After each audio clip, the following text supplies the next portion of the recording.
السلام علیکم۔ اللہم صلی علی سیدنا محمد وعلی آل سیدنا محمد مبارک وسلم۔ حضرت مولانا مظفر حسین رحمۃ اللہ علیہ اس زمانہ میں جس وقت سفر کی سہولتیں بہت کم تھی، سفر عموماً پیادہ چھکڑوں پہلیوں پہ ہوا کرتے تھے اور راستے غیر محفوظ اور پرخطر تھے۔ بہرحال مولانا کسی ضرورت سے اپنے سب اہل خاندان کے ساتھ کاندلہ سے گنگوہ کے لیے روانہ ہوئے، اور اس وقت کاندلہ سے گنگوہ جانے کے لیے وہ راستہ زیادہ موزوں سمجھا جاتا تھا جو موضوع گڑھی پختہ سے ہو کر جاتا تھا۔ مولانا کا قافلہ گڑھی پختہ سے نکل کر گنگوہ کے راستے میں تھا کہ اچانک اس قافلہ کو ڈاکوؤں نے گھیر لیا۔ مولانا نے جب دیکھا کہ ہم ڈاکوؤں کے نرغہ میں آ گئے ہیں اور ڈاکو حملہ کرنے، مارنے، لوٹنے کے لیے آ رہے ہیں، تو حضرت مولانا گاڑی سے اتر کر ڈاکوؤں کے سردار کے پاس گئے اور اس سے فرمایا کہ اپنا کام کرنے سے پہلے میری ایک بات سن لو۔ سردار نے کہا، کہو کیا کہنا چاہتے ہو؟ مولانا نے فرمایا، میں چاہتا ہوں کہ تمہارے ساتھ ایک معاملہ کر لوں۔ ڈاکوؤں کے سردار نے اس کی تفصیل پوچھی تو مولانا نے کہا، معاملہ اس طرح کر لو کہ تم ہماری عورتوں کو مت چھیڑنا، ہاتھ بھی نہ لگانا، اور ہم اپنے پاس کوئی زیور، روپیہ، پیسہ اور قیمتی سامان نہیں رکھیں گے، سب تمہیں دے دیں گے۔ ڈاکوؤں کے لیے ہدایت و اصلاح کا وقت آ چکا تھا۔ انہوں نے مولانا کی یہ فرمائش قبول کر لی۔ اب ڈاکوؤں کا گروہ ایک طرف بیٹھ گیا۔ مولانا اپنی گاڑیوں، بہلیوں یا چھکڑے کے پاس آئے اور سب عورتوں کو مخاطب کر کے فرمایا کہ جس کے پاس جو زیور اور قیمتی سامان ہو وہ دے دو۔ عورتوں، بچوں نے اپنے اپنے زیورات اتارنے اور پیسے وغیرہ نکالنے شروع کر دیے۔ مولانا کھڑے ہوئے، اس کی نگرانی فرماتے رہے۔ جب سب زیورات وغیرہ جمع ہو گئے تو مولانا ان سب کو ایک کپڑے میں باندھ کر ڈاکوؤں کے گروہ کے پاس لے آئے اور کہا، بھائی دیکھو میں سب سامان لے آیا ہوں۔ یہ کہہ کر گٹری ان کے حوالے کر دی اور ڈاکوؤں کی اس بات کے لیے تحسین فرمائی کہ انہوں نے اپنی بات کو نبھایا اور کسی عورت کو دیکھا تک نہیں۔ ڈاکو وہ سامان لے کر خوش ہو گئے اور مولانا کا قافلہ اپنی منزل کی طرف روانہ ہو گیا۔ مولانا کا قافلہ کچھ ہی دور چلا تھا کہ مولانا کے ساتھ جانے والی عورتوں میں کچھ خسر پھسر شروع ہوئی۔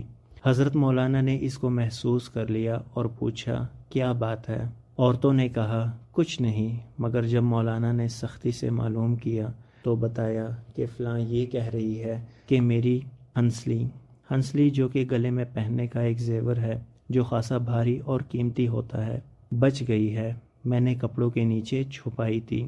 مولانا نے یہ سنا تو فوراً سواری روکنے کی ہدایت کی۔ گاڑی سے اتر کر مولانا ان خاتون کے پاس آئے اور فرمایا، بی بی یہ تو وعدہ خلافی ہے، چونکہ ہم ڈاکوؤں سے وعدہ اور معاہدہ کر چکے ہیں، اس لیے یہ زیور ان کا ہو چکا ہے، لاؤ مجھے دو، میں ڈاکوؤں کو دے کر آؤں گا۔ عورت نے تھوڑی مزاحمت کی، لیکن جب مولانا نے اصرار کیا تو اس خاتون نے وہ زیور اتار کر مولانا کے حوالے کر دیا۔ مولانا گاڑی سے اتر کر واپس گئے اور وہاں پہنچے جہاں ڈاکوؤں کا گروہ پڑا ہوا تھا۔ ڈاکو مولانا کو واپس آتا ہوا دیکھ کر یہ سمجھے کہ شاید بڑے میاں مولانا کو سمجھ رہے تھے کہ معاون مددگار آ گئے ہیں، یعنی کہ ڈاکو یہ سمجھنے لگے کہ مولانا نے اپنے کسی گروہ کو بلا لیا ہے مدد کے لیے اور وہ اب ڈاکوؤں پہ حملہ آور ہوں گے اور انہیں جو سامان دیا ہے ان سے واپس لیں گے۔ تو ڈاکو نے جب مولانا صاحب کو آتا ہوا دیکھا تو ڈاکو ہتھیار اٹھانے لگے۔ مولانا نے فرمایا، میں لڑنے کے لیے نہیں آیا، میں تو ایک بات کہنے اور تمہاری ایک امانت تمہیں لوٹانے کے لیے آیا ہوں۔ مولانا یہ فرمانے کے بعد ڈاکوؤں کے سردار کے پاس پہنچے اور اس سے مخاطب ہو کر فرمایا، بھائی میں تمہارے سے معافی مانگنے اور تمہارے ایک امانت واپس کرنے آیا ہوں۔ تم اپنے وعدہ اور بات کے پکے نکلے، ہم نہ نکلے۔ یہ ایک زیور ہے جو ایک بچی نے اپنے کپڑوں میں چھپا لیا تھا، مگر کیونکہ تمہارے سے وعدہ ہو چکا تھا اس لیے اب یہ ہمارا نہیں رہا، تمہارا ہے۔ میں یہ دینے کے لیے آیا تھا، یہ زیور سنبھالو اور اس بچی کی غلطی کو معاف کر دو۔ ڈاکوؤں کا سردار مولانا کی بات سن کر بولا، تم مولوی مظفر حسین کاندلی تو نہیں ہو؟ اس علاقے میں تو وہی ایک ایسے سچے آدمی ہیں۔ مولانا نے فرمایا، ہاں بھائی، مظفر حسین میرا ہی نام ہے۔